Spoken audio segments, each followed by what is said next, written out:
संसार वेदों को ज्ञान का सार मानता है, परंतु आज राधा कृष्ण के वेदों के इस संयुक्त उच्चारण ने यह सिद्ध कर दिया कि इन वेदों का आधार प्रेम है। आज राधा कृष्ण के वेदों के इस संयुक्त उच्चारण ने वेदों की दिव्यता को एक नया स्तर प्रदान किया है। कृष्ण, तुमने अपनी दिव्य वाणी से बिना किसी त्रुटि के चारों वेद सुनाकर हम सबको धन्य कर दिया।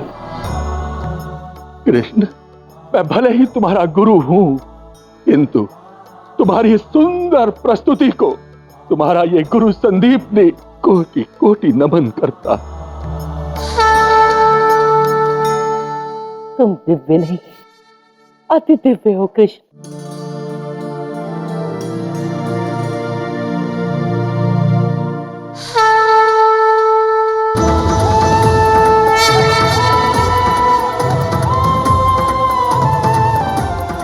सुंदर, अति सुंदर राधा।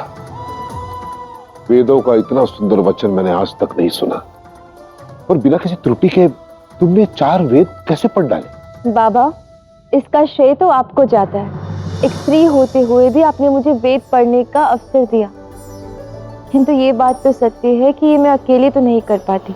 निरंतर और त्रुटि रहित वेद वाचन में मेरी सहायता कृष्ण ने की है बाबा।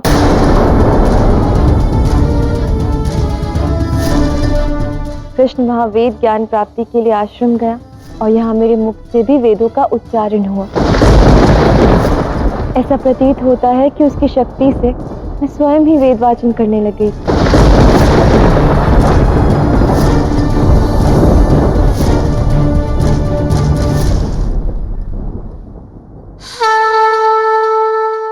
तुम्हारी और बलराम दोनों की शिक्षा पूर्ण हुई। रुकिए स्वामी।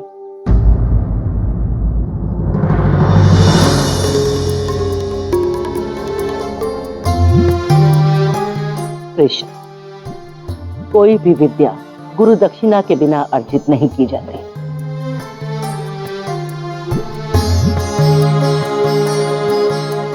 क्या हुआ? क्या तुम दोनों गुरु दक्षिणा नहीं दोगे?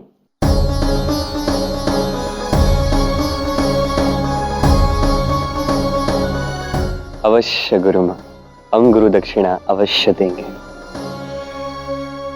स्वामी, मुझे मेरा पुत्र वापस चाहिए।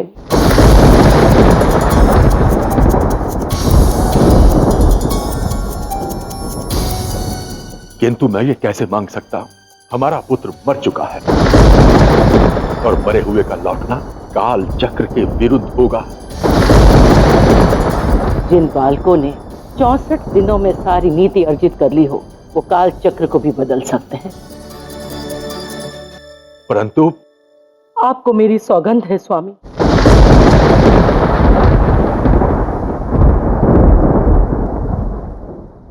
हमारा पुत्र पुनर्दत्त समुद्र में स्नान करने के लिए गया।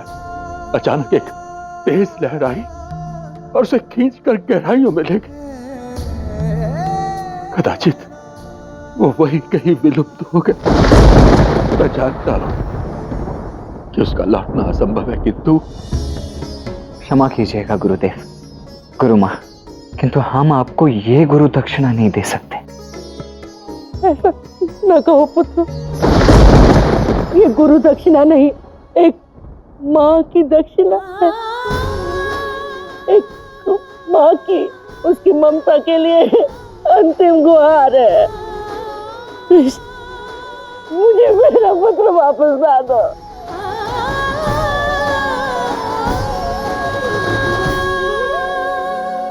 अब एक माता ने गुहार लगाई है, उसे पूर्ण करने के लिए एक प्रयास तो कर ही सकते हैं।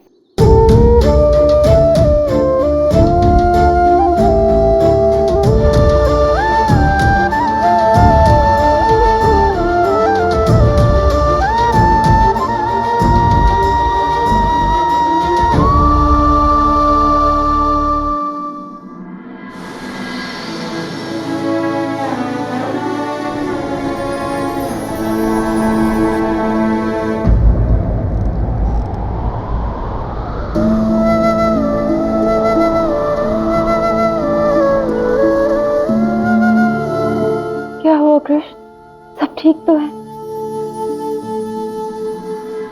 राधे,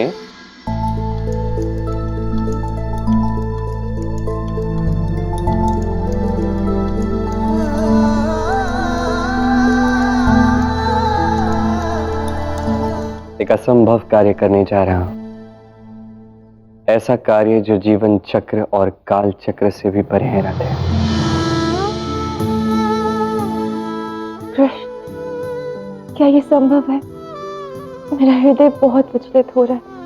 इसीलिए तो आया हूं। तुम्हारे हृदय से निकलकर तुम्हारे समक्ष आया हूं। यही कहने आया हूं कि अपने मन को अंश मात्र भी विचलित मत होने देना। रहता संसार में ऐसा कौन सा कार्य है जो प्रेम से संभव नहीं है? जो राधा कृष्ण से संभव नहीं।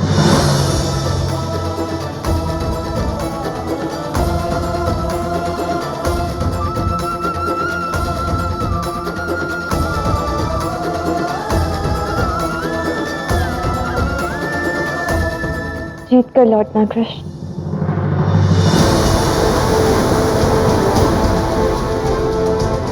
कान्हा, यदि पुनर्दत्त जीवित नहीं मिला तो उसे जीवित करने का यह असंभव कार्य तुम कैसे कर पाओगे? क्योंकि ये तो स्वयं तुम्हारे द्वारा बनाए गए कालचक्र के नियमों के विरुद्ध है ना। इस संसार में यदि काल से भी बड़ा कोई है तो वो प्रेम है। समुद्र देव, मुझे आपके सहायता की आवश्यकता है। प्रकट हो जाइए।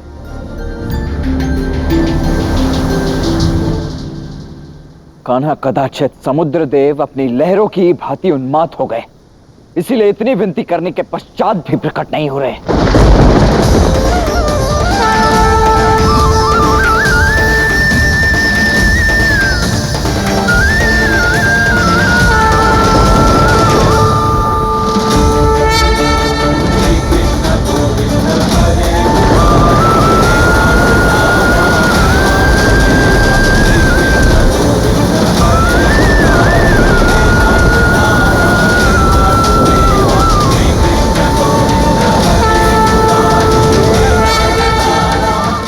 कौन? आप में इतनी शक्ति कैसे कि आप मुझ में उफान लाने का सामर्थ्य रखते हैं? गुरु सांदीपनि का मैं शिष्य, मेरा नाम कृष्ण। हमारे गुरु के पुत्र पुनर्दत्त यहाँ स्नान करने के लिए आए थे। आपकी एक तीव्र लहर ने उसे भीतर खींच ली। आपसे अनुरोध है, उसे पुनः वापस लौटा दीजिए। हे दिव्य पुरुष, सर्वप्रथम आप इस उफान को रोकिए, अन्यथा मेरे और मुझ में पलने वाले जीवों का अस्तित्व संकट में पड़ सकता है।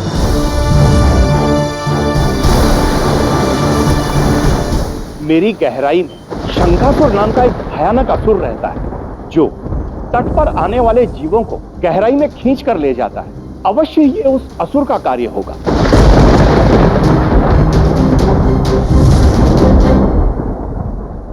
चलेगा?